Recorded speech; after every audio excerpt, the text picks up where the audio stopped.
definition of fanaticism? I should say that fanaticism consists in thinking some one matter so overwhelmingly important that it outweighs everything else at all. To take an example, I suppose all decent people dislike cruelty to dogs.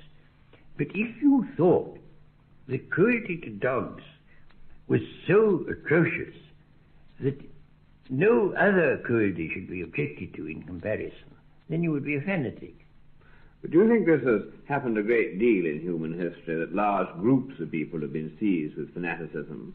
Yes, it's happened at most periods in most parts of the world. It's one of the diseases of the mind to which communities are subject. Which would you say were some of the worst occasions? There have been various occasions one could mention. Take anti-Semitism. That is one of the most dreadful, because that's the worst manifestations of that are recent, and were so dreadful one can hardly bear to think of them.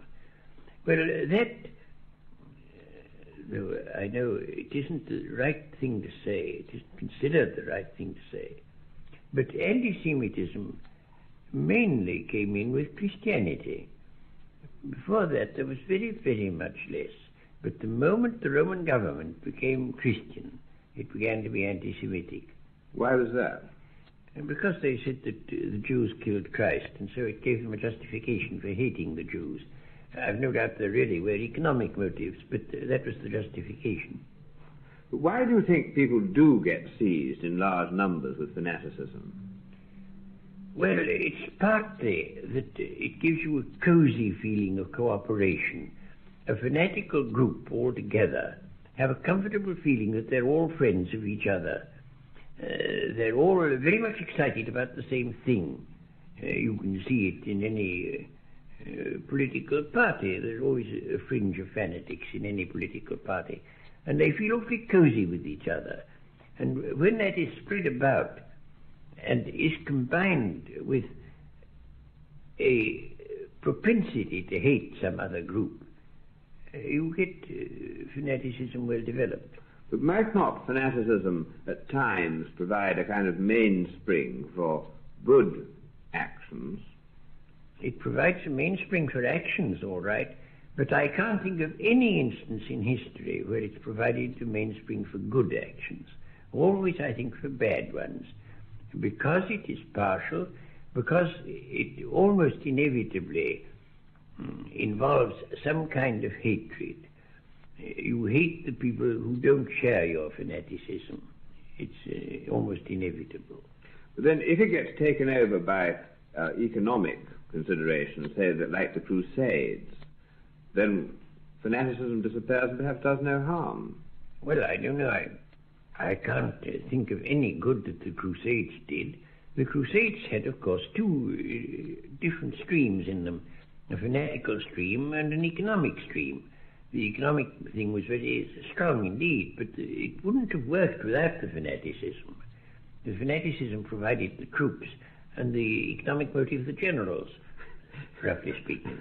But what part would you say that witchcraft has played in fanaticism? Oh, witchcraft played a terrible, terrible part, especially from about 1450 to about 1600, a little longer than 1600. Quite terrible part.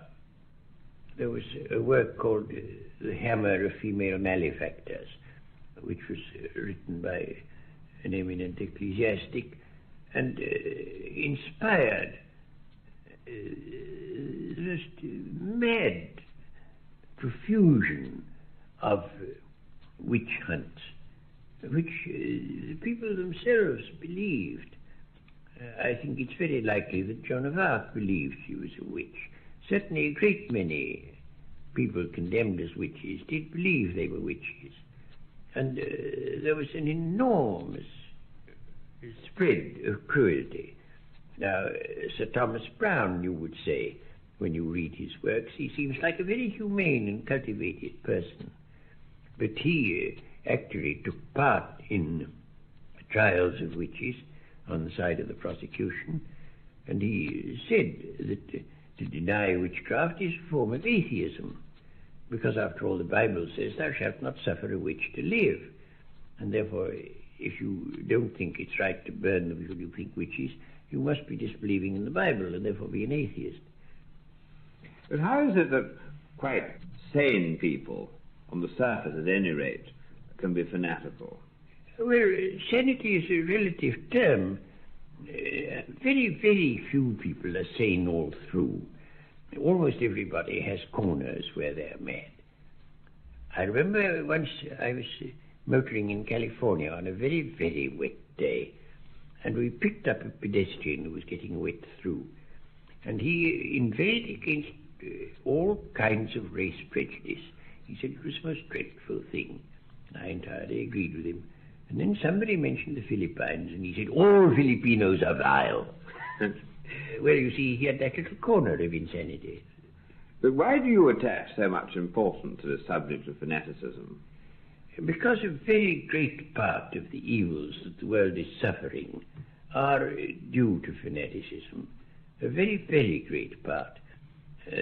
Always has been so, and it's worse in the present day than it's ever been before. I don't think fanaticism is more prevalent, but it is doing more harm than it has ever done before in human history. Well, can you elaborate that a bit? Yes, certainly. It deserves to be elaborated.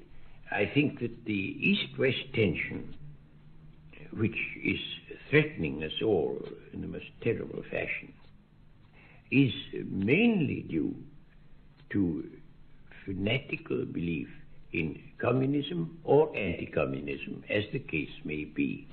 Both sides believe their own creed too strongly. They believe it in the way that I defined as fanatical, that they think, that is to say, that the prevention of what they regard as wicked on the other side is more important even than the continued existence of the human race, and that is fanatical. And it is that fanaticism which is threatening us all, a fanaticism which exists on both sides.